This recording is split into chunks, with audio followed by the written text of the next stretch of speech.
सेठ और नौकर का संबंध भी स्वार्थ की प्रधानता से है। नौकर ठीक काम नहीं करता तो सेठ भगा देगा, और सेठ पगार ठीक नहीं देता और दूसरी जगह प्रमोटेड हो रहा है तो नौकर छोड़ के भाग जाएगा। नेता और जनता का संबंध भी चढ़े नेते को सारी जनता वाहवाही करेगी, और गिरे हुए नेते को तो ठीक है जैसे नींबू निचोया हुआ। लेकिन वो भक्त और भगवान का संबंध और गुरु और शिष्य का संबंध है, स्वार्थ नहीं लेकिन एक दूसरे को पोषने के लिए नहीं। भगवान भक्त को पोषते, शिष्य को गुरु पोषते ही। ये बिल्कुल निस्वार्थ संबंध है, प्रेममय संबंध है। और संसारी प्रेम तो मरने के बाद छू हो जाता है। गुरु शिष्य का प्रेम तो महाराज गुरु का शरीर न हो फिर भी हमारी संभाल लेता है गुरु तत्व, और शिष्य का शरीर मरण मर जाता है फिर भी गुरु का मंत्र और गुरु का संकल्प उसकी रक्षा करता है। पिता का धन बेटे को मरने के बाद काम नहीं आता, पति का बल और वैभव पत्नी के मरने के बाद काम नहीं आता। ऐसे ही पत्नी के मरने के बाद पति को उसका बल वैभव काम नहीं आता, लेकिन गुरु का बल वैभव और शिष्य के मरने के बाद भी शिष्य की रक्षा करता है। गुरु शिष्य का संबंध निर्दोष संबंध है, परमात्मा के नाते संबंध है, ज्ञान के नाते संबंध है, परमात्मा प्रेम के नाते संबंध है। हाड़ मास के शरीर में मरने वाले मिटने वाले देह में अमिट आत्मा परमात्मा के प्रकाश संबंधी चर्चा और ज्ञान के लिए संबंध है। गुरु का पूजन किसी व्यक्ति का पूजन नहीं है, गुरु का पूजन ये मानवता की प्यास का पूजन है। मानव में जब तक सच्चे सुख की प्यास रहेगी, सच्चे ज्ञान की प्यास रहेगी, सच्ची मनुष्यता का एक अंश भी रहेगा, तब तक सद्गुरुओं का पूजन होता रहेगा। और सद्गुरुओं के नाम पर भले घर घर के कई गुरु खुल जाएं दुकानें, फिर भी सतगुरुओं के प्रभाव से अभी भी मानवता जिसमें भी है वे सद्गुरुओं को खोज लेते हैं। ऐसे सद्गुरु जहां तहां नहीं मिलते, लेकिन ऐसे सद्गुरुओं के बिना धरती खाली भी नहीं होती, कहीं न कहीं होते रहते। तुमने बहुत मंदिर बना दिए, चर्च बना लिए, मस्जिदें बना ली, लेकिन हयात सद्गुरु तो मनुष्य के हृदय में छुपा हुआ देवत्व जगाएगा, चलता फिरता मंदिर बनाएगा। अगर चलता फिरते मंदिर बनना बंद हो जाए तो ये बाहर के मंदिर और उपासना ग्रह मनुष्य को रूढ़िवादी कर देंगे। जैसे वॉशरूम में गए, बाथरूम में गए, नहा धो के आए और फिर गंदे मैले हो गए। नहीं, गुरु रूपी शिल्पी तो हमें ऐसे मंदिर में ले जाते अपने अंतःकरण में कि पूजा और ध्यान के समय तो आप शांति माधुर्य से प्रसन्न रहे, लेकिन व्यवहार भी आपका ऐसा हो कि आत्म प्रतिकूल हानि परेशान न समाचरित। न आप बेवकूफ बनो, न दूसरे को बेवकूफ बनाओ, न आप दुखी बनो, न दूसरे को दुखी बनने के निमित्त बनो। न आप शोषित हो जाओ, न दूसरे का शोषण करो। आप भी ज्ञान से, ध्यान से, प्रेम से, स्वास्थ्य से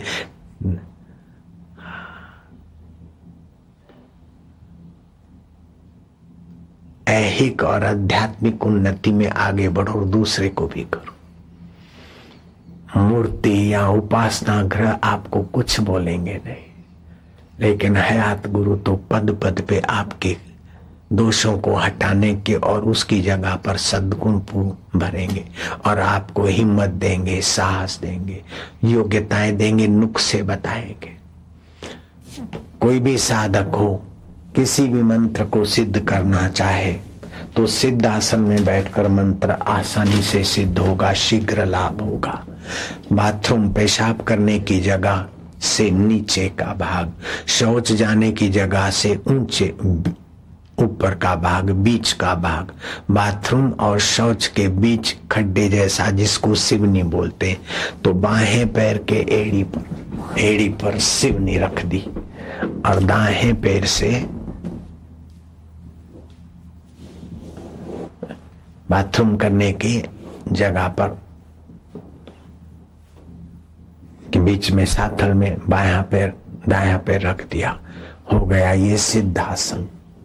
अर्थात बाएं पैर की एड़ी पर शिवनी का थोड़ा सा वजन पड़ेगा, वहां एक नाड़ी है, उस नाड़ी पर दबाव रहने से सुषुम्ना का द्वार खुलेगा और आपका कोई भी मंत्र होगा जल्दी सफल होगा।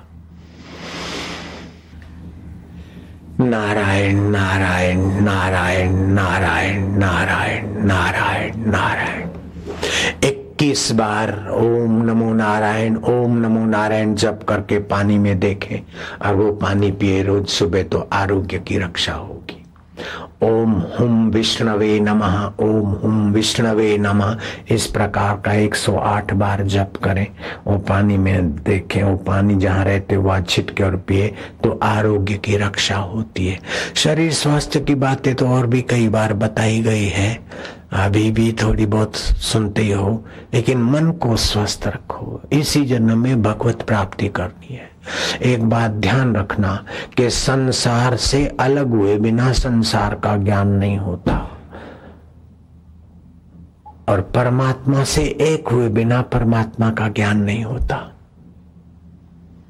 जब आप संसार को भूल जाते हो, हीरे जवाहरात पत्नी प्रिय पति सबको भूलते हो, तब अनजाने में आप ईश्वर से एक होते हो।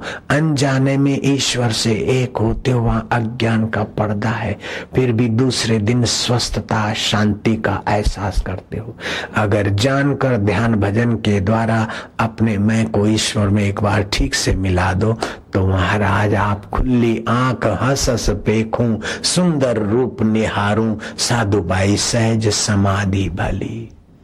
प्रार्थना भी तभी फलती जब आप प्रार्थना करते करते एकदम शांत हो जाते, अनजाने में उस अंतर्यामी परमात्मा में आप तनिक देर भी एकत्व को पाते, तभी प्रार्थना फलती है। खाली शब्दों से ही भगवान बरस जाए ये बात नहीं है। प्रार्थना करते करते आप एकदम अपनी तुच्छता और ईश्वर की महानता को हृदय पूर्वक जब मानेंगे, प्रार्थना करेंगे तो ऐसी घड़ी आएगी कि आप शांत हो जाएंगे, वहां प्रार्थना फलती है। तो संसार का ज्ञान तो संसार से हटकर होता है, ईश्वर का ज्ञान तो ईश्वर में डूबकर होता है। और संसार को तुमने चाहा तो संसार तुमको नीचोकर फेंक देगा, और भगवान को चाहा तो तुम में भगवान भागवीय गुण, भागवीय कला, भागवीय आनंद और ब्रह्मानंदम परम सुखदम केवलम ज्ञान मूर्ते। ब्रह्मानंद, विषयानंद नहीं, विद्यानंद नहीं, ब्रह्मानंदम परम सुखदम, वो परम सुख है। केवल ज्ञान मूर्ति, भावातीतम, किसी इसके उसके उसके भाव में नहीं, भावों का प्रकाशक में, भावातीतम त्रिगुण रहितम, सत्व रजो तमो गुण जिससे प्रकाशित होता है, भावातीतम त्रिगुण रहित। तत्वमसि आदि लक्षण, तत् जिसको तू खोज रहा है, जो सृष्टि का आधार है, तो माना तू ही वो चैतन्य आत्मा के रूप में, इस प्रकार का तात्विक ज्ञान दे। भावातीतम त्रिगुण रहितम सद्गुरुम तम नमामि। द्वंद्वातीतम, सुख दुख लाभ हानि जीवन मृत्यु ये द्वंद्व है, ये द्वंद्व शरीर में मन में बुद्धि में होते, इन सब से अतीत जो है वह मेरा सद्गुरु स्वरूप, उसको मेरा नमस्कार है, प्रणाम है। कई प्रकार की सेवा पूजा उपासना पूजा करने के बाद भी किसी की पूजा रह जाती, लेकिन ब्रह्मवेता सद्गुरु की पूजा से सभी की पूजा पूर्ण हो जाती। व्यास पूर्णिमा मतलब अपने ज्ञान का आदर, अपनी मनुष्यता का आदर, अपने जीवन में जीवन दाता के प्रेम माधुर्य रस का आदर। व्यास पूर्णिमा माना हम निगुणे न हो जाए, कृतज्ञता व्यक्त करने का दिवस, नया पाठ सीखने का दिवस, नई दिशा लेने का और प्रोत्साहन पाने का दिवस, आध्यात्मिक जगत में उन्नति का। जैसे दिवाली में व्यापारी सरवैया करता है कौन से माल में कौन सी वस्तु में आए ज्यादा हुई और ठीक चली और कौन माल कम चला जांगड़ पड़ा रहा तो वो बंद कर दे और जिसमें लाभ हो वो चालू करे। ऐसे जिस कर्मों से हमारी आध्यात्मिक उन्नति हुई, जिस संग से जिस साहित्य से उसको बढ़ावा दे और जिस संग से और जिस नावलों से या जिन और कोई बाहर के समाचारों से हमारा चित्त क्षुब्ध हुआ उनसे हम बचेंगे। वर्ष भर के लिए नया निर्णय करने का दिवस, वर्ष भर का सरवैया करने का दिवस। पहले हम जितने सुखी दुखी हुए इस वर्ष में इतने तो नहीं हुए, आने वाले वर्ष में इससे भी हम कम होंगे। पहले हमारे जीवन में जो संसार की आसक्ति थी अब भी जो है आने वाले वर्ष में वो आसक्ति और मिटाएंगे। ईश्वर की प्रीति जप अनुष्ठान पहले वर्ष में जो थे इस वर्ष में उसमें और बढ़ोतरी करेंगे। तो आप अपना इस वर्ष ये चतुर्मास आरंभ हो गया, निमक का त्याग एक महान करे तो उसको स्वर्ग का सुख सहज में मिलता है, आयु आरोग्य में पुष्टि होती है। पत्तल पर भोजन करने वाले को उपवास का फल मिलने लगता है। पति पत्नी के भोग विकार का त्याग करे, ब्रह्मचर्य के व्रत का पालन करने वाले को दीर्घ आयु, दिव्य बुद्धि और भगवत प्राप्ति में सरलता मिलती है। चतुर्मास में संयम करने वाले के स्वास्थ्य की रक्षा होती है। संसार भोगने से तो शक्ति का ह्रास होता है, जैसे दिए को उल्टा करो तो घी डुल गया, लेकिन वाणी बोलने से शक्ति का खर्च होता है। इसलिए वाणी भी संयम से बोलो, सार गर्भित बोलो, अधिक बोल बोल मत करो, उसमें भी मज्जा ओज और धातु खर्च होता है वाणी बोलने में। तो अगर दुनिया को आप स्नेह करेंगे तो दुनिया जड़ है, वो आपको स्नेह नहीं करेगी और टेंशन देगी। संसार को चाहोगे तो संसार आपको नीचो के फेंक देगा, फिर जन्मेंगे मरेंगे और बाथरूमों में बहेंगे। अगर भगवान को चाहोगे तो भगवान आपको सद्बुद्धि देगा, सत प्रेरणा देगा, सत्संग में सूझबूझ देगा, निर्मल नेत्र जग जाएंगे। चर्म नेत्रों से ये मोह माया वाली भगवान की लीला दिखती है, लेकिन ज्ञान नेत्र, निर्मल विवेक और ज्ञान नेत्र से भगवान दिखते हैं। निर्मल मन जन सो मोहि पावा, जिसका मन निर्मल हो गया तो निर्मल कहां से होता है, निर्मल विवेक कहां से होता है? बोले बिनु सत्संग विवेक न होवे, तो सत्संग कैसे मिलता है? राम कृपा बिनु सुलभ न सोई। अगर कोई ऐसा आपका सत्कर्म है, दान का, जप का, पुण्य का, साधु सेवा का, कर्तव्य निभाने का, माँ बाप का दुआ का, कोई न कोई सत्कर्म है, वो अंतर्यामी ने स्वीकार कर लिया है, तब उसकी कृपा से सत्संग मिलता है और सत्संग से फिर साधन मिलता है, साधन से फिर निर्मल विवेक और ज्ञान की आंख खुलती। एक दिन में कोई सब कुछ नहीं पा लेता है। जो जो सत्संग सुनते हैं, साधन करते हैं, बैटरी मिली तो एक थोड़ी देर में सारा रास्ता तय नहीं होता, जो आगे जाते हैं तो अंधकार मिटता जाता है। ऐसे ये साधन के जगत में जो जो संपर्क करते हैं, जो जो नियम करते, कर्तव्य निभाते हैं। महाभारत के रचयिता व्यास जी ने पांडवों का राजसू यज्ञ जब संपन्न हुआ तो युधिष्ठिर को कहा कि पांडव और कौरवों में आज से 13 साल में 13वें वर्ष विद्रोह होगा, वैमनस्य होगा और आपस में युद्ध होगा, कौरव कुल का नाश होगा, पांडवों को भी क्षति होगी। संसार ऐसा ही है, प्रयत्न करना रोकने का, लेकिन अवश्यंभावी। ये कैसे गुरु थे? दर्पण गुरु, सब दिखे क्या होने वाला है। फिर दया करके चले गए धृतराष्ट्र के पास कि तुम दुर्योधन के बातों में आकर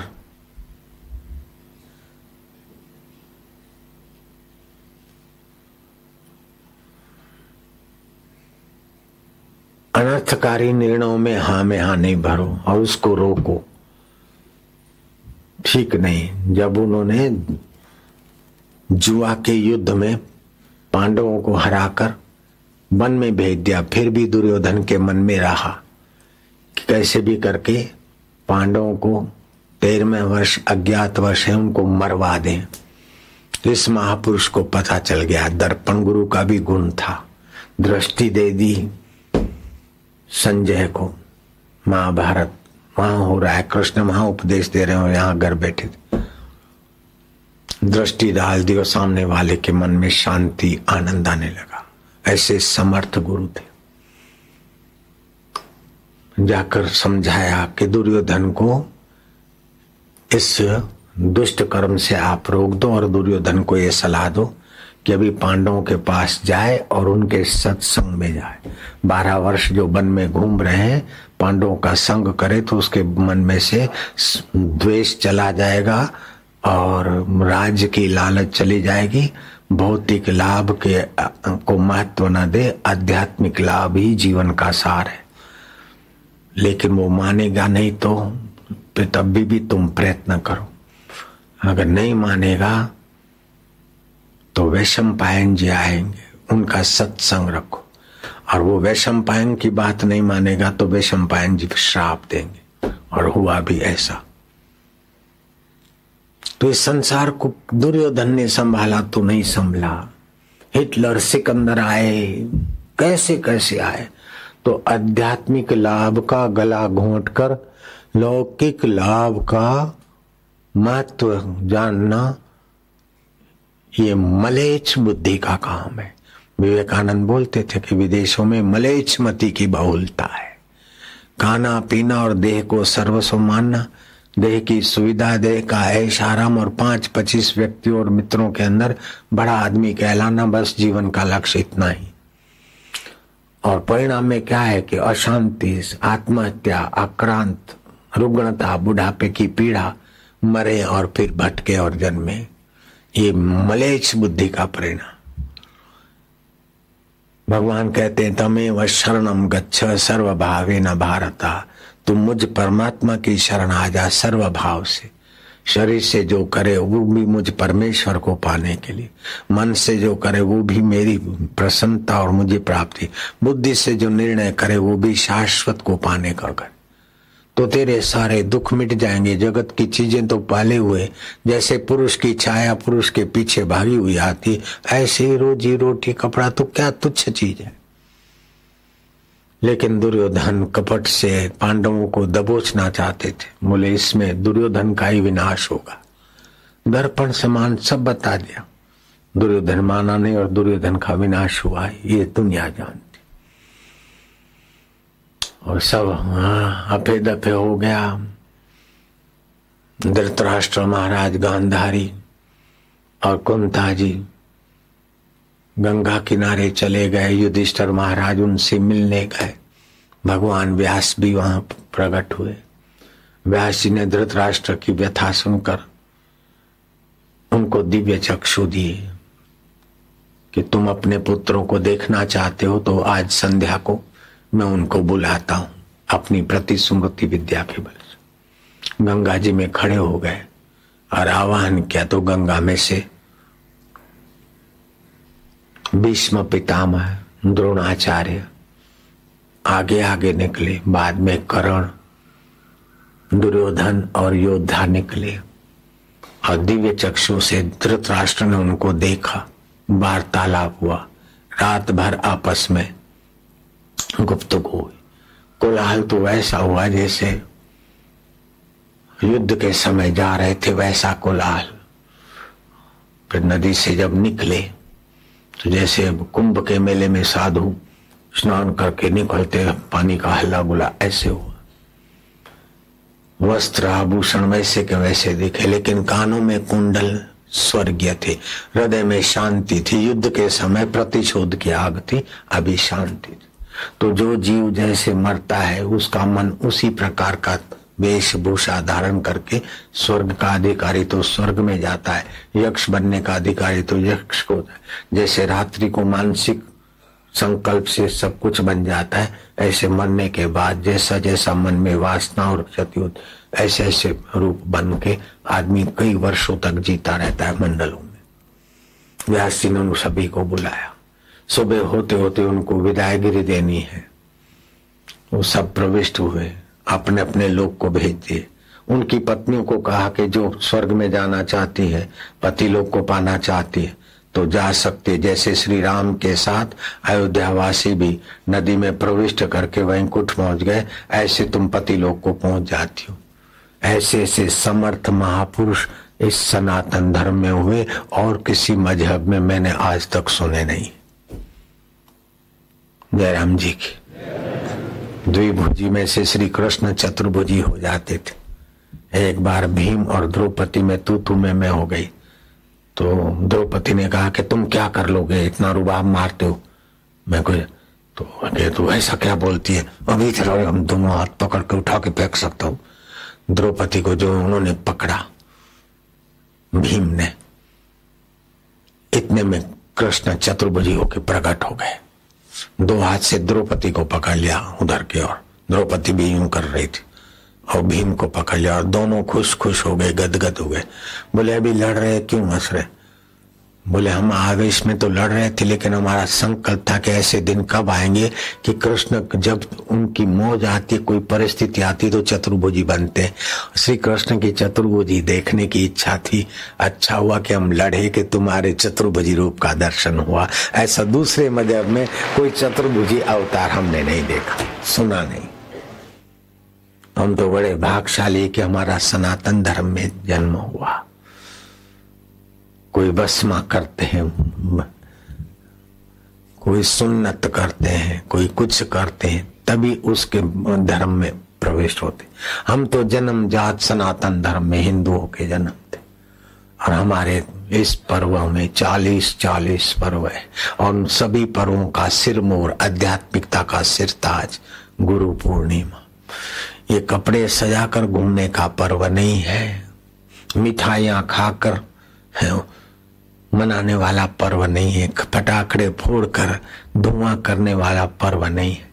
ये तो व्रत उपवास रखकर बुद्धि को ओज तेज और भगवान के रस से ज्ञान से भरकर गुरु के ज्ञान से अपने चित्त को गुरुमय करना है। लघु जीवन से, लघु वासना से, लघु कर्मों से बाज आकर गुरु अर्थात जो भारी हो, ऊंचा हो।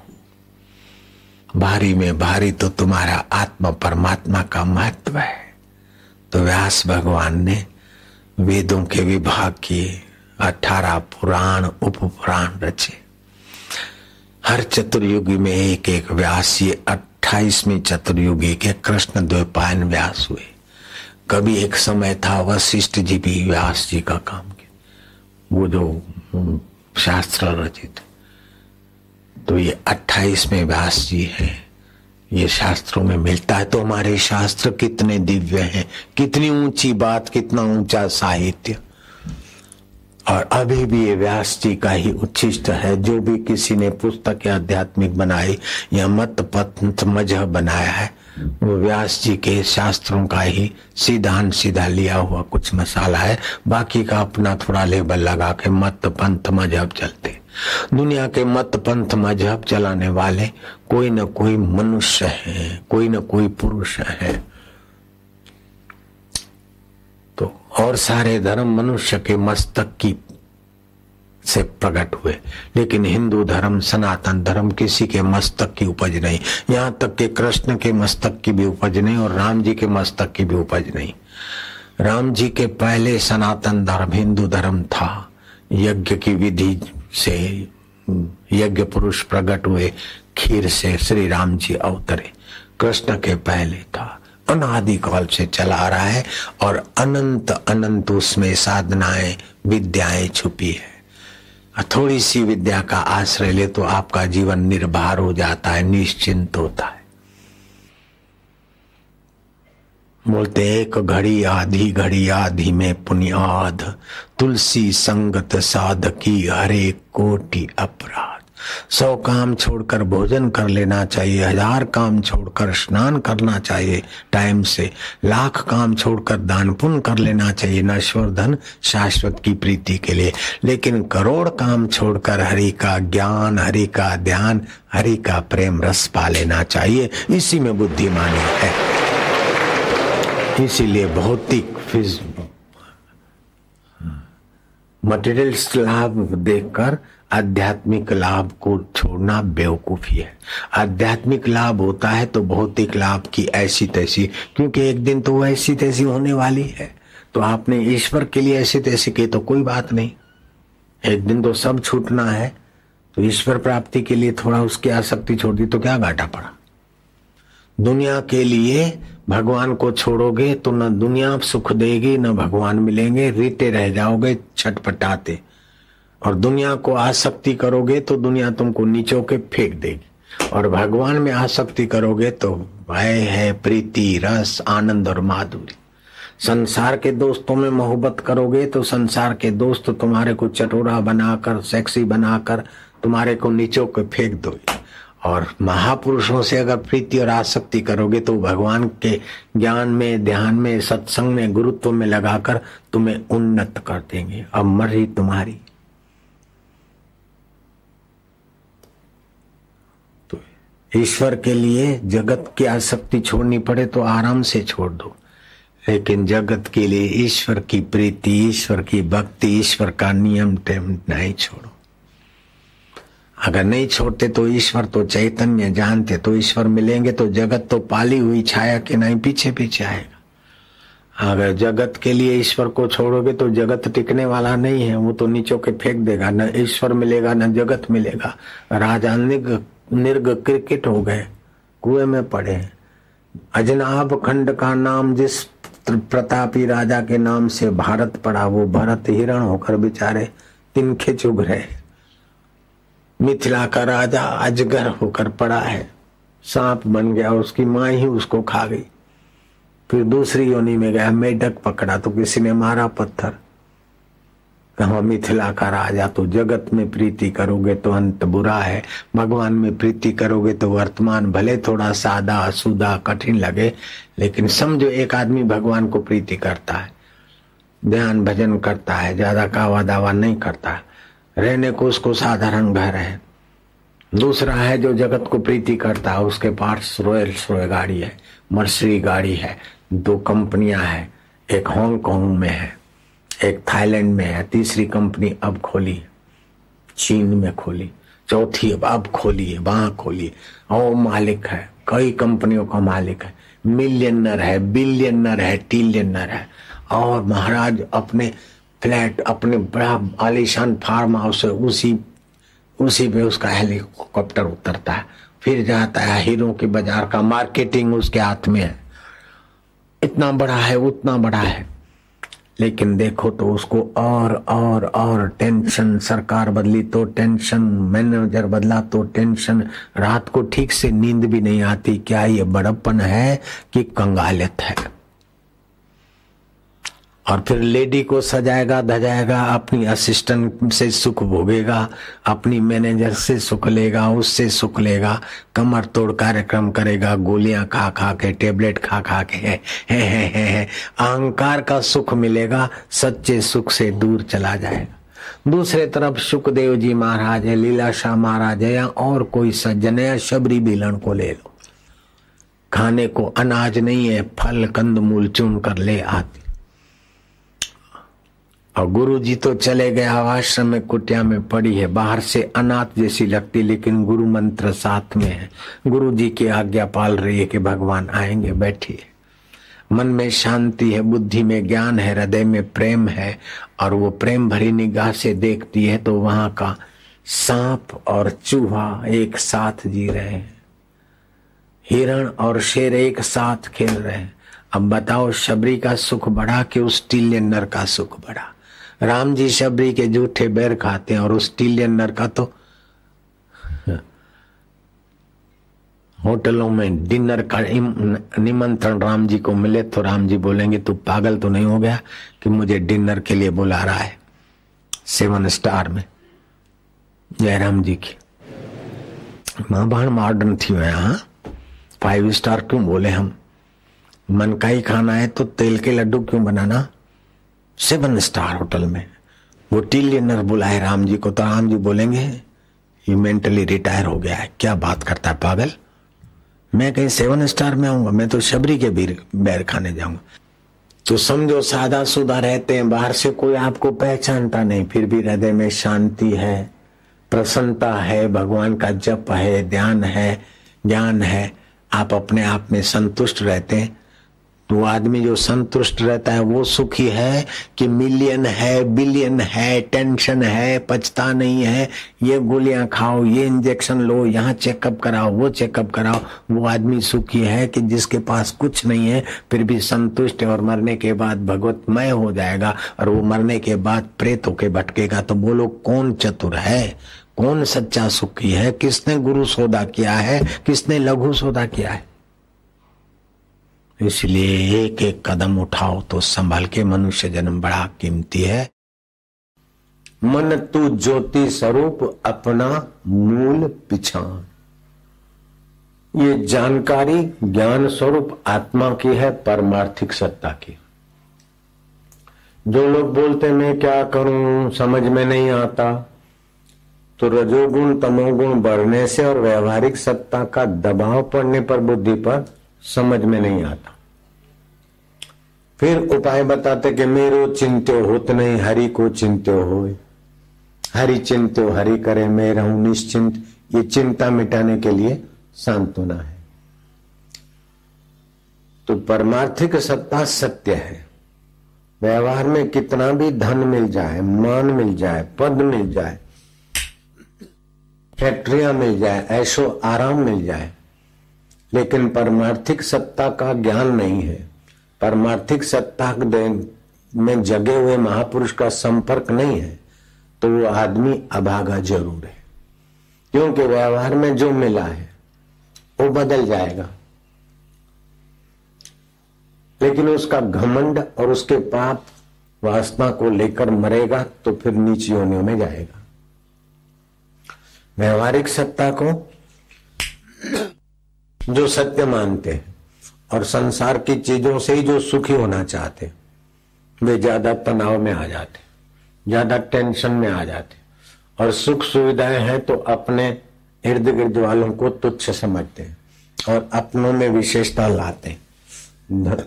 धन को पता नहीं मैं इसका हूं, लेकिन अहंकारी बोलता है मेरे पास $5 मिलियन, $10 मिलियन, $1 बिलियन, $5 बिलियन, तो वो यहीं पड़ा रह जाता है। मकान को पता नहीं मैं मकान फलाने का हूं, लेकिन व्यवहार कोई सत्य मानने वाला उलझ जाता है। न मकान साथ चलता है, न धन साथ चलता है, न ये व्यवहारिक सत्ता वाला शरीर साथ में चलता है, लेकिन इसका घमंड मन में बना रहता है। फिर वो आदमी कामी, क्रोधी, लोभी, मोही, कपटी, अहंकारी चित्त वाला, बाहर से भले मूर्खों की नजर में वो बड़ा आदमी दिखे, सुखी आदमी दिखे, लेकिन जरा जरा बात में डर लगेगा, इनकम टैक्स का डर लगेगा, सत्ता चली न जाए डर लगेगा, निंदा न हो जाए डर लगेगा, बीमार न हो जाऊं डर लगेगा। लेकिन ये है पानी का बुलबुला, आज नहीं तो कल टूटेगा टूटेगा टूटेगा। पानी केरा बुलबुला ये मानव की जात, देखत ही छुप जात है जो तारा प्रभात। हिरण्याकश्यपु ने खूब तपस्या की, वरदान पाया और स्वर्ण हिरण्याक्षपुर बनाया उसने, जहां सोना सोना सोना। लाखों वर्ष की आयुष्य का धनी आज हिरण्याक्षपुर नहीं है। उसकी एक सोने की ईंट भी कहीं हमने आपने देखी सुनी नहीं। मुसोलिन ने व्यवहारिक सत्ता में इतना इतना इतना ऊंचा उठा। 1942 में कम्युनिस्टों ने दावा बोल दिया, हार गया। अपनी लवरी के साथ, प्रेमिका के साथ, बंद बॉडी की ट्रक में विदेशी करेंसी, हीरे जवाहरात लेकर जा रहा था। झील के किनारे से सड़क जा रही थी। कम्युनिस्टों के मिलिट्री वालों ने धार धार धार धार 3-4 राउंड छोड़े। मुसोलिन भी मर गया है, इटाली का, उसकी प्रेयसी मर गई। अरबों खरबों रुपए की विदेशी करेंसी थी, हीरे थे, जवाहरात थे। 4-5 ग्राम का नंग किसी के पास 22 कैरेट का था। वो आशीर्वाद लेने आया, बापूजी वो मेरा बिक जाए। मैं कहा, एक पत्थर का टुकड़ा बिक जाए वही आशीर्वाद चाहता है? बोले साईं 5 करोड़ का है। जब 22 कैरेट का 5 करोड़ का है तो पूरी ट्रक कितने की हुई? तो आज तक वो करेंसी भी नहीं मिली, करेंसी भी नहीं मिली, हीरे जवाहरात भी नहीं मिले। जांच कमीशन पर कमीशन रखी गई, 17 जांच कमीशन है। उस मिलकत को जांचते जांचते मर गई। हाँ, एक सूत्र मिला कि मुसोलिन का प्रेत आत्मा उस अधिकारी को हंसते हंसते कहता है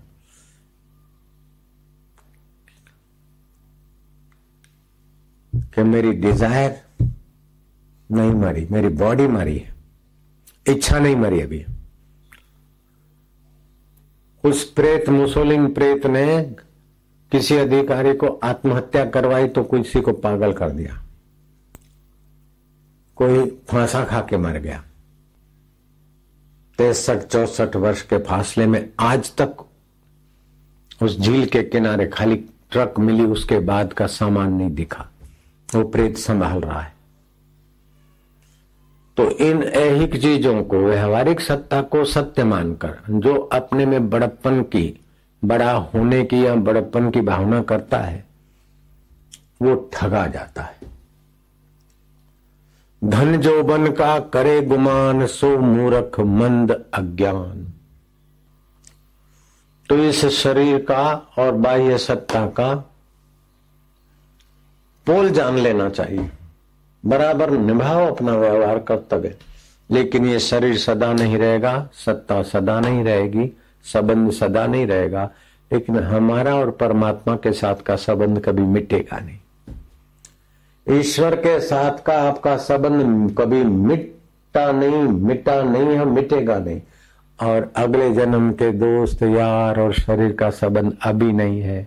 बचपन के यार दोस्तार और खिलौनों का संबंध, बचपन कौन से दिन गया पता ही नहीं, जवानी कब चली गई पता ही नहीं। ऐसे कौन से दिन आकर आंखें बंद करा दे मौत देवता।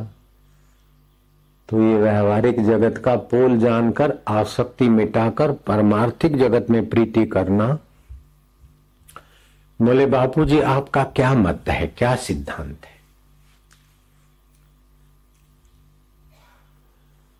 आप किस भगवान को मानते हो?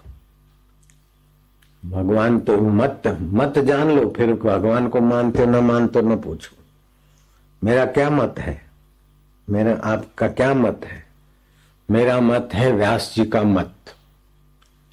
व्यास जी ने वैदिक मत को पाया, जाना और उसका प्रसाद दुनिया में बांटा। गीता भी व्यास जी के महाभारत से निकली और दुनिया के जो अच्छे सज्जन महापुरुष है वो इसी मत से चल रहे। अगर व्यास जी की कृपा प्रसादी नहीं होती तो सिख धर्म का ग्रंथ साहिब भी नहीं बनता और कबीर जी का बीजक भी नहीं बनता। और असी निमाणा बन आना, दुल्हा तुझे दरत विकाणा।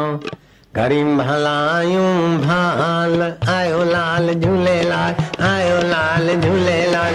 जेको चवंदो झूलेलाल, तेंजा थींदा बेड़ा पार। झूले झूले झूले झूलेलाल। अगर व्यास जी की प्रसादी नहीं होती तो झूलेलाल को प्रकट करने की व्यवस्था भी नहीं होती। फिर तो कायर होकर शरणागत हो जाते। व्यास जी की कृपा थी कि ये ग्रंथों का ज्ञान था कि पुरुषार्थ करो और आप सामूहिक प्रार्थना करो तो जल थल में समाया हुआ ईश्वर आपकी मनोकामना पूरी करेगा। तो ये साधन भजन की विधि भी तो पुराणों से मिली। तो अवतार भी व्यास जी के पुराणों के द्वारा ही तो अवतार हुआ। ग्रंथ साहिब भी व्यास पुराणों के द्वारा हुआ। आप हम अभी जो पवित्र कर्म कर रहे हैं, या इतना संयम, इतनी शांति, इतनी तपस्या, इतनी तितिक्षा और कई जन्मों के पाप ताप मिटाने वाली पूर्णिमा का महोत्सव कर रहे हैं, ये भी व्यास जी को यश जाता है। कर्म करने की योग्यता है, लेकिन कर्मों से बंधन ना बनाए, कर्मों से आसक्ति ना बढ़ाए, कर्मों से पाप ना बढ़ाए। कर्मों से पुण्य तो करे, लेकिन पुण्य का फल भोगने की अविचारिक दृष्टि ना रखे। पुण्य कर्म करे, लेकिन फल ईश्वर को अर्पण करेगा तो बदले में ईश्वर ही मिल जाएगा। ये भूमि जो धरती है, इसमें कर्म की प्रधानता है। स्वर्ग और नरक में भोग की प्रधानता है, दूसरी सभी योनियों में भोग की प्रधानता है। अपने कर्मों का भोग भोग रहे हैं, बैक्टीरिया, कीड़े मकोड़े, बैल, हाथी, घोड़े। एकादशी के दिन बिल्ली चूहा चबा लेगी तो उससे कोई पाप पुण्य होने वाला नहीं, अथवा भूखी रह जाएगी तो पुण्य होने वाला नहीं। वो तो उनकी तमस योनियां है, नारकीय योनियां है, वो बेचारे नारकीय दुख भोग रहे। मनुष्य जीवन में अविचार से जो जिए हैं, जैसा मजा आया देखने का, खाने का, सूंघने का, वाहवाही भोगने का, ऐसा चलोगा ही। ऐसे जीव धीरे धीरे धीरे मन के दास, मन के गुलाम होकर फिर नरक की यात्रा करते और 84 में जाते। तो नरक भी कर्म भूमि नहीं है। कुछ यज्ञ, याग, व्रत, दान, पुण्य करते तो स्वर्ग में जाते, तो सुख भोगते। तो स्वर्ग भी कर्म भूमि नहीं है। स्वर्ग पुण्य का फल भोग भूमि है, नरक पाप का फल भोग भूमि है। भोग स्थान है, भूमि नहीं तो वहां स्थान है। लेकिन मनुष्य कर्म भूमि है। कर्म प्रधान विश्व करे राखा, जो जस करे तैसा फल चाखा। जो कर्म जैसा करेगा, देर सबेर उसका फल वैसा ही मिलेगा। अवश्यमेव भोक्तृत्वम कृतम कर्म शुभाशुभम। शुभ अशुभ कर्म का फल कर्ता को देर सवेर भोगना पड़ता है। जो शास्त्र अथवा संत या बूढ़े बुजुर्गों के कहने के अनुसार भी अपने मन को बार नहीं सकता, न वरती, वरे नहीं जिसका मन, वह है आवारा। वो आवारा मन का आदमी ऐसे सोचेगा कि अपना तो नाक कटे, दूसरे का भी कटे। आप तो दुखी हो और उसके संरक्षक पोषक भी परेशान हो जाए। ये आवारा मनुष्य की पहचान है। आजकल के बच्चे बच्चियों में आवारापन ज्यादा हो गया। न शास्त्रों का ज्ञान है, न मन का संयम है, न माँ बाप की बात मानते। तो फिर वे बच्चे बच्चियां छिछरा जीवन जीते बेचारे। दुख इसलिए नहीं है कि उनके पास खाने पीने को नहीं है, रहने को नहीं है। दुख इसलिए है कि अपने मन पर न शास्त्र का अनुशासन है, न माँ बाप का है, न गुरुजनों का है, न अपना विवेक विचार है। ऐसे लोग दुखी हैं। पहले के जमाने में शास्त्र विचार, सत्संग, पुराणों की कथा मिलती रहती थी। रामचरितमानस है, भागवत है, महाभारत है। घरों में कथा होती तो उन कथा प्रसंगों से बहू को संस्कार मिलते, बेटी को, बेटे को, कि भाई ये करणीय है, ये अकरणीय है, ये नहीं करना चाहिए, ये करना चाहिए। और बूढ़े बुजुर्ग भी गुरुओं से, शास्त्रों से ऐसी सूझबूझ के धनी हो जाते कि भले बाहर से वे साधु संत नहीं दिखते, लेकिन भल भले कहलाने वाले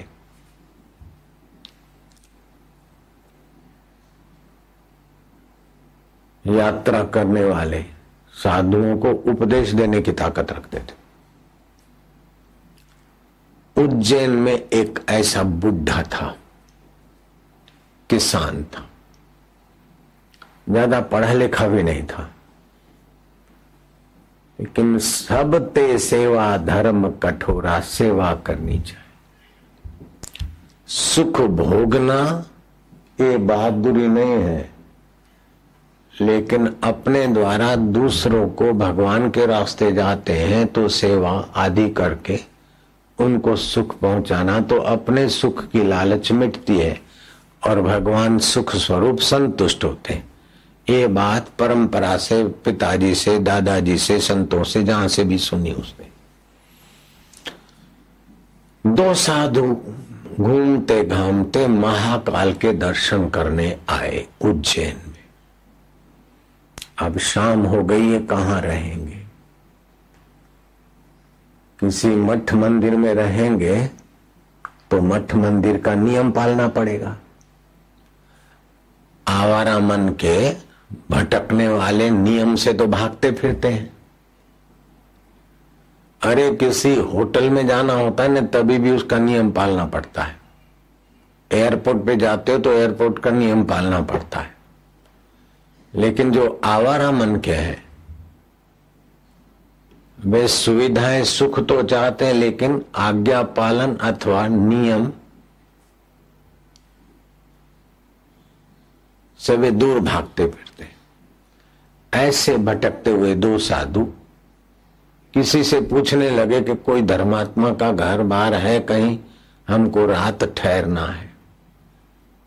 हाँ, किसी ने कहा वो किसान काका है ना, हाँ, उसके घर में कोई आते हैं साधु संत भी ठहराता है। जय जय सिया राम भगत जी। बोले हाँ महाराज आइए, पधारिए। महाराज को दो युवक साधु थे, तो साधुओं ने भोजन किया, फिर गपशप लगाया कि आओ भगत जी, हम तो गंगोत्री घूम के आए, जमुनोत्री भी देखा है हमने और हरिद्वार, केदारनाथ, बद्रीनाथ है। अभी हम महाकाल की यात्रा करने आए हैं। अब यहां से हम सेतुबंद रामेश्वर जाएंगे। भोजन किया, गपशप लगाते लगाते रात्रि हो गई, 11 जैसे बज गए। तो उन साधुओं ने पूछा कि भगत जी तुमने कितनी यात्रा की? उसने बोला भाई मैं तो कहीं नहीं गया। इतना बूढ़ा हो गया, तुमने केदारनाथ की यात्रा नहीं की, बद्रीनाथ नहीं देखा, हरिद्वार नहीं गए? बोले नहीं। साधुओं ने तेवड़ बदली, क्या रे कैसे नास्तिक के घर रहे, कोई यात्रा नहीं की। हमको तो किसी ने बताया कि भगत है, हमने सोचा भगत होगा, तो अब रात को कहां भटकेंगे, कैसे रात गुजरेगी। अच्छा जाओ भगत जी सो जाओ। तो वो काका तो चला गया। अब नींद नहीं आया, आपस में गपशप लगाने लगे। इतने में मध्याह्न संध्या, मध्य रात्रि की, उस समय सुषुम्ना नाड़ी का द्वार खुलता है। सुबह, दोपहर 12 बजे, संध्या के काल और मध्याह्न, मध्य रात्रि, ये अपनी जो मुख्य नाड़ी सुषुम्ना है उसका द्वार थोड़ा आंशिक खुलता है। शरीर में सत्व गुण का संचार होता है, और थोड़ा बहुत पुण्याई हो तो कभी कभी सूक्ष्म जगत के रहस्य भी देवयोग से दिख सकते सत्व गुण में। तो साधु अपने साथ वाले साधु को कहता कि देख यार क्या हो रहा है, ये काली काली काली कोई छाया आती है गाय जैसी, और यहां प्रांगण में लोथ फोथ हो रही यार। बोले चुप रहे, मैं देख रहा हूं। लोथ पोत होते ही वो सफेद रूप धारण कर लिया और गई। फिर कोई दूसरी आई, तीसरी आई, आखिर साधुओं की कोई थोड़ी बहुत पुण्याई रही होगी, संतों का दर्शन तीर्थ यात्रा आदि का कुछ कुछ तो श्रद्धा से मिलता ही है।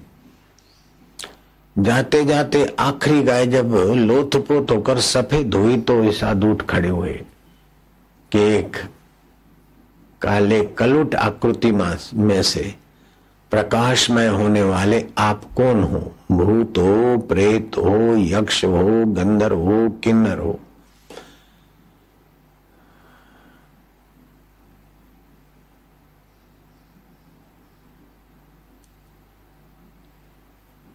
महाकाल की नगरी है, महाकाल की दुआई देके आपसे पूछते हैं कि आप सच बताओ कौन हो, कहां से आए हो और इस रूप में लोथपोत होकर सफेद हो जाते तो ये रहस्य क्या है?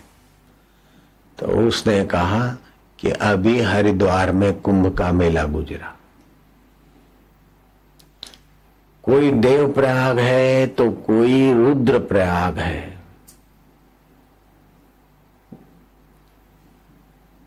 कोई तीर्थ है तो कोई भीमगोड़ा का अधिष्ठाता देव है।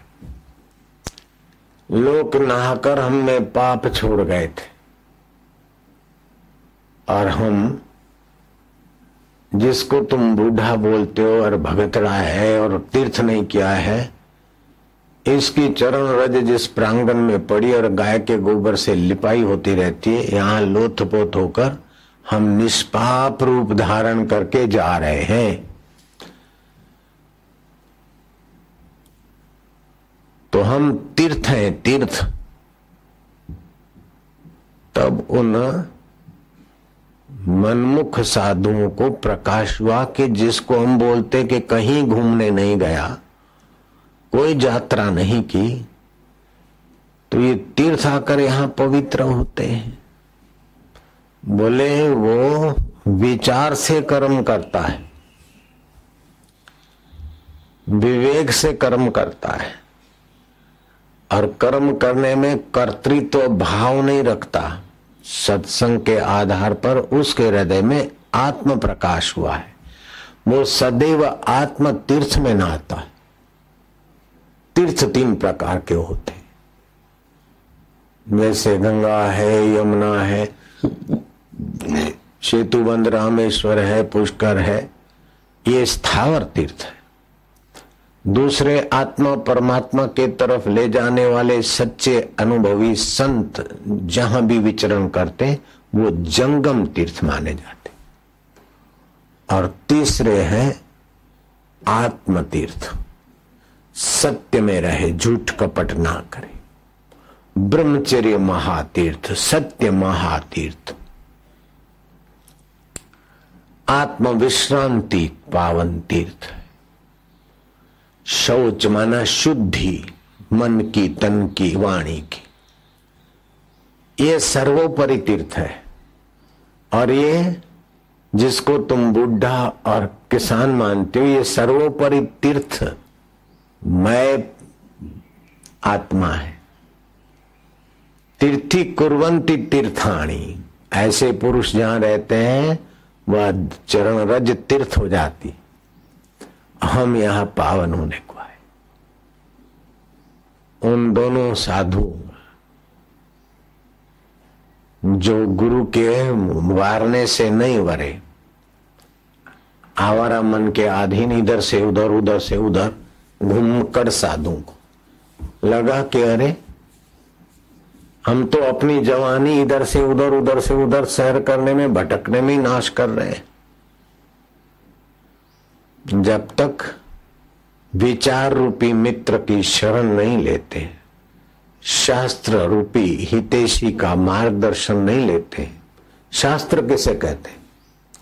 शस्नातिथि शास्त्र, जो हमारे मन को, इंद्रियों को, मन की मनमुखता को अनुशासित करके गैर मार्ग से, पतन के रास्ते से रोककर सत रास्ते लगाए, उसे सत्य शास्त्र कहते।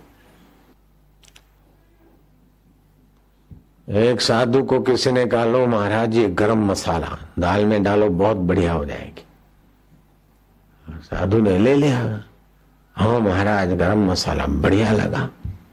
बड़ा स्वाद आया दाल के, ठाकुर जी को दिया, भोग लगा। 1 दिन 2 दिन 4 दिन, फिर साधु ध्यान भजन में बैठे तो मन लगे नहीं। बोले यार भोग तो अच्छा लगता है ठाकुर जी को, ठाकुर जी नाराज क्यों है? जांच करते करते पता चला कि गरम मसाला अपना ज्यादा बिक्री हो इसलिए उसमें मछली का पाउडर मिला था।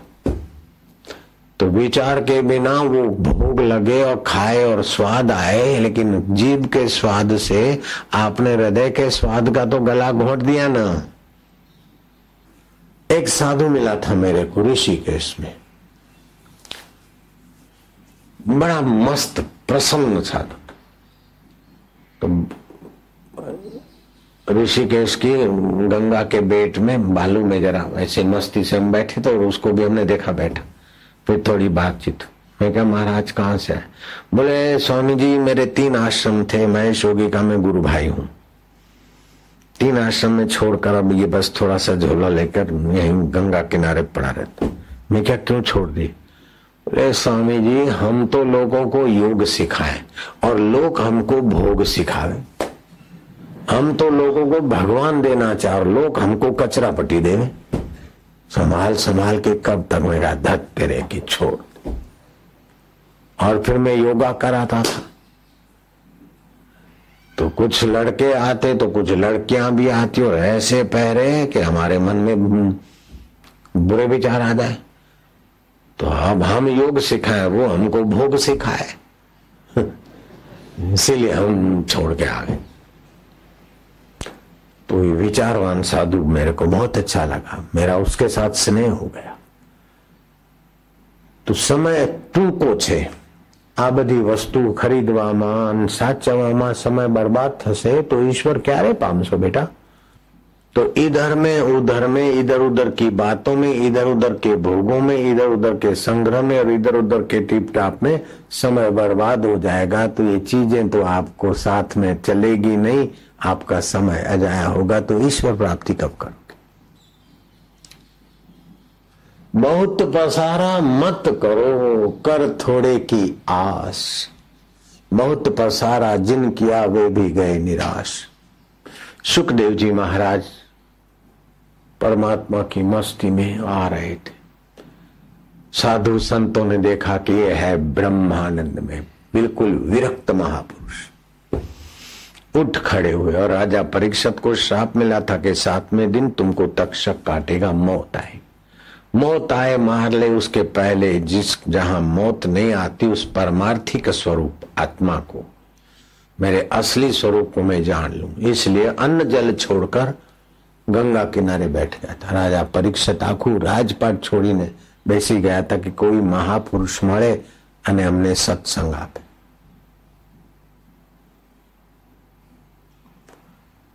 तो जब सुखदेव जी महाराज आए तो अच्छे अच्छे संत महात्माओं ने उनका अभिवादन किया और परीक्षित तो उठ के खड़े हुए, उनको सोने के सिंहासन पर बैठाया और उनके चरण धोए, अर्घ्यपाद से पूजन किया। और फिर सुखदेव जी महाराज को परीक्षित ने प्रार्थना किया कि महाराज मनुष्य को अपने जीवन में क्या करना चाहिए और मौत नजीक हो तो उसको क्या करना चाहिए। तो सुखदेव जी महाराज ने कहा राजन तुमने तो मनुष्य जाति के मंगल का प्रश्न किया है, सभी की भलाई का प्रश्न किया और अपने कल्याण का, असली कल्याण का मार्ग पूछा है तुमने। सुखदेव जी महाराज प्रसन्न हुए। तो सुखदेव जी महाराज ने परीक्षित राजा की प्रशंसा करते हुए कहा कि परीक्षित, मनुष्य को जीवन काल में परमात्मा का ज्ञान पा लेना चाहिए कि जो सत्य है परमार्थिक रूप, वो चेतन भी है और वह ज्ञान स्वरूप है और नित्य है, वही सबको आकर्षित करता है। इसलिए उस परमेश्वर को कृष्ण कहते। फिर साकार कृष्ण आए तब आए, वेदों में श्री कृष्ण का नाम पहले ही, जो कर्षित कर देता है। तो ये जो परमार्थिक स्वरूप है वो ही मन इंद्रियों को आकर्षित करता है। परमार्थिक स्वरूप है वही आनंद स्वरूप है, वही नित्य है। इसीलिए मरने वाले शरीर को भी हम नित्य रखना चाहते। तो मनुष्य को परमार्थिक ज्ञान पा लेना चाहिए, ईश्वर संबंधी ज्ञान पा लेना चाहिए जीवन काल में। और मौत नजीक है तो संसार के ये व्यवहारिक आकर्षणों से उपराम हो जाना चाहिए। खोबे में अंजलि में भोजन लेकर खा सके तो थाली मांजने का और थाली संभालने का समय क्यों खोना। हाथ का सिराना बनाकर लेट सके तो तकिया बनाना और संभालने में क्यों टाइम देना। एक दिन तो मर जाएगा ना शरीर। पत्ते पर अथवा पत्तल पर ही भोजन खा सके तो इतने बर्तनों की आवश्यकता क्या।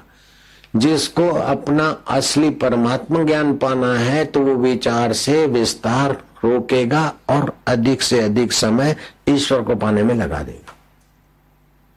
जिनको संसार का व्यवहारिक जगत का काल्पनिक सुख चाहिए और संसार में पचमर ना हो, वो भले फर्नीचर बढ़ावे, वो भले फैशन बढ़ावे, वो भले इधर से उधर उधर से उधर भटकता फिरे, लेकिन जिसको अपना कल्याण करना हो वो तो भगवान के स्वरूप को जानकर भगवान के नाम का आश्रय ले, भगवान के नाम का जप ध्यान, तो धर्म अनुकूल परहित का थोड़ा सेवा कार्य आदि करके अधिक से अधिक समय सेवा करे तो भी ईश्वर प्राप्ति के लिए, और भोजन करे तो ये शरीर स्वस्थ रखना है क्योंकि मुझे ईश्वर पाना।